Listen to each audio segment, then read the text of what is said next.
RSS यानी राष्ट्रीय स्वयंसेवक संघ, जो कि हमेशा से जाति विहीन हिंदू राष्ट्र की बात करता रहा है, उसकी संकल्पना रही है कि जातियों में बटा समाज राष्ट्र के विकास और सुरक्षा की दृष्टि से उचित नहीं होता। उसके अनुसार यदि राष्ट्र को आर्थिक शैक्षिक दृष्टि से मजबूत बनाना है तो समाज में लोगों की जातिगत पहचान को महत्व नहीं दिया जाना चाहिए। वो लोगों से अपनी जातिगत पहचान को महत्व देने की बजाय भारतीय और सनातनी पहचान को महत्व देने का आग्रह करते रहे हैं तमाम आरएसएस के जो नेता हैं। यही कारण है कि जब संघ ने आरएसएस ने देश में चल रही जातिगत जनगणना के मुद्दे को अपना समर्थन दिया तो इससे उन लोगों को हैरानी हुई जो संघ को अपने सिद्धांतों के प्रति दृढ़ रहने वाला संगठन मानते हैं। ये मानते हैं कि दृढ़ सिद्धांत आरएसएस की तरफ से होता है। जातिगत जनगणना के मुद्दे पर संघ के रुख में ये बदलाव बहुत कुछ दिखाता है। इससे पहले केरल के पलक्कड़ में आरएसएस की 3 दिवसीय बैठक के बाद एक प्रेस कॉन्फ्रेंस करते हुए संघ के वरिष्ठ पदाधिकारी सुनील आम्बेकर ने यह स्पष्ट किया कि संघ जातिगत जनगणना के विरोध में नहीं है। यदि सरकार को जनता का विकास करने के लिए इसकी आवश्यकता है तो जातिगत जनगणना कराई जानी चाहिए।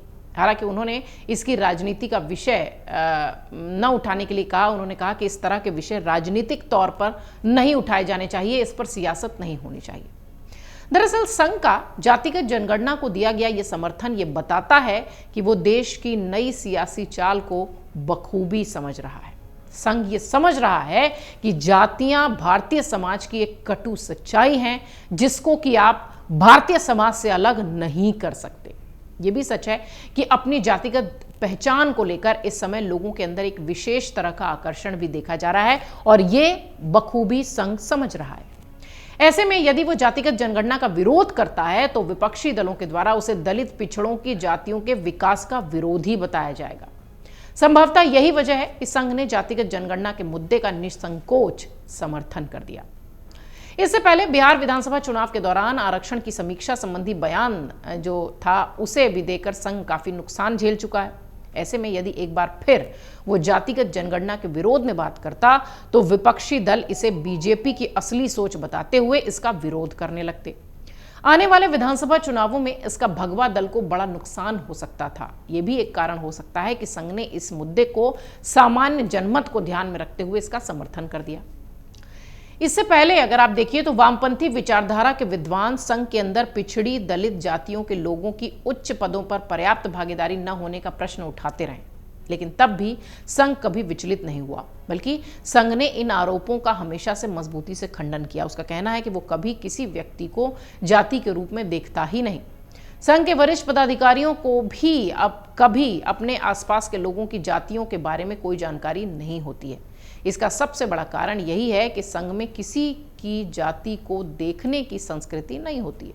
वो अपने कार्यकर्ताओं पदाधिकारियों का मूल्यांकन करके उनके सामाजिक कार्यों और संघ में दिए गए सेवा काल के आधार पर काम करता है। लेकिन जब संघ पर ऐसे आरोप लगे तभी यही देखा गया कि संघ के कई बेहद महत्वपूर्ण और शक्तिशाली पदों पर विभिन्न जातियों के समुदाय के लोग बैठते रहे हैं। दरअसल पहले राष्ट्रीय स्वयंसेवक संघ को एक रूढ़िवादी संगठन के तौर पर देखा जाता था, लेकिन डॉक्टर मोहन भागवत के नेतृत्व में संघ ने हाल ही में कई बार ऐसे बयान दिए जिससे ये संकेत मिलते हैं कि संघ लगातार समय के साथ, डिमांड के साथ, परिस्थिति के साथ खुद को बदल रहा है। डॉक्टर मोहन भागवत का एक मस्जिद में जाकर मुस्लिम धार्मिक विद्वान से मुलाकात करना संघ की सोच में बड़ा बदलाव का संकेत देता है।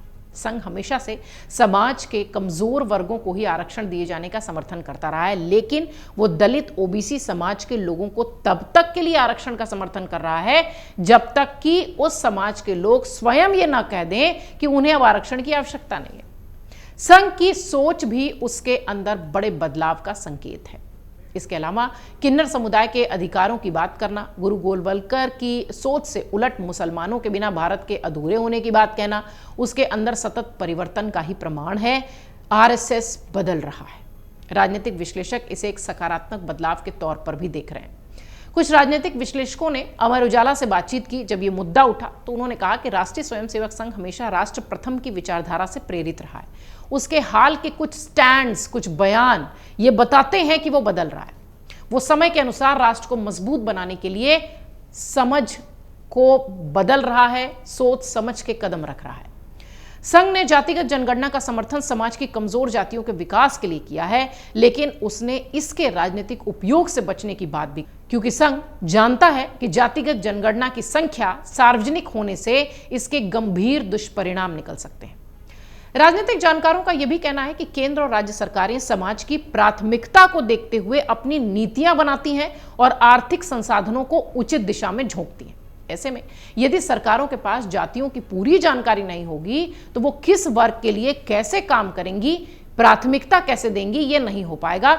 ऐसे में जातिगत जनगणना कराने में कोई बुराई नहीं है, लेकिन पहले यूपी, बिहार से लेकर दक्षिण भारत तक के राज्यों में जातिगत मुद्दों पर जितने गहरे विवाद रहे हैं, उसे देखते हुए यही कहा जा सकता है कि सामाजिक समरसता बनाए रखने के लिए जातिगत जनगणना के आंकड़ों को सार्वजनिक नहीं किया जाना चाहिए। जातिगत जनगणना ठीक है, पर इसे सार्वजनिक कर देना शायद ठीक नहीं होगा। भारतीय राजनीतिक दल जिस तरह से राष्ट्रीय हितों को किनारे रखकर राजनीति करते हैं, उसे देखते हुए यह भी गंभीर चिंता का विषय होगा कि इन आंकड़ों को कैसे सुरक्षित रखा जाए, इसके लिए क्या कुछ किया जाए, क्योंकि अगर ये आंकड़े सार्वजनिक होंगे तो इसका दुरुपयोग होगा। कुछ राजनीतिक विश्लेषक अमर उजाला से बातचीत के दौरान कहते हैं कि जातिगत जनगणना पूरी तरह से एक प्रशासनिक मामला है, किसी सरकार को इसकी नीतियां बनाने की आवश्यकता नहीं है। राष्ट्रीय स्वयंसेवक संघ एक सामाजिक सांस्कृतिक संगठन है और देश के प्रशासन को लेकर उसकी सीधी कोई जिम्मेदारी नहीं है। ऐसे में संघ को इस तरह के विषयों में बोलने से बचना चाहिए। संघ की भूमिका समाज को मजबूत करने के लिए है, उसे अपनी उसी भूमिका को मजबूत करना चाहिए। इस तरह के मामलों में बयान देने से विपक्षी दलों पर उस पर आक्रमण करने का अवसर मिल जाता है, जिससे बचना संघ और सरकार दोनों के लिए हितकर है। ये मिलीजुली राय संघ के बयान के बाद तमाम राजनीतिक विश्लेषकों की दिखाई पड़ रही है, लेकिन निश्चित तौर पर एक जो ओवरऑल एनालिसिस संघ को लेकर किया जाता है, राष्ट्रीय स्वयं संघ को लेकर किया जा रहा है, उसको देखकर ऐसा लगता है कि वाकई में अपनी सोच में, अपने कदम में और अपने विचारों में राष्ट्रीय स्वयंसेवक संघ ने समय के साथ बहुत बदलाव किया है। अगर आप ये वीडियो YouTube पर देख रहे हैं तो हमारे चैनल को सब्सक्राइब करें और बेल आइकन को दबाना ना भूलें। अगर आप Facebook पर ये वीडियो देख रहे हैं तो हमारे पेज को लाइक करें।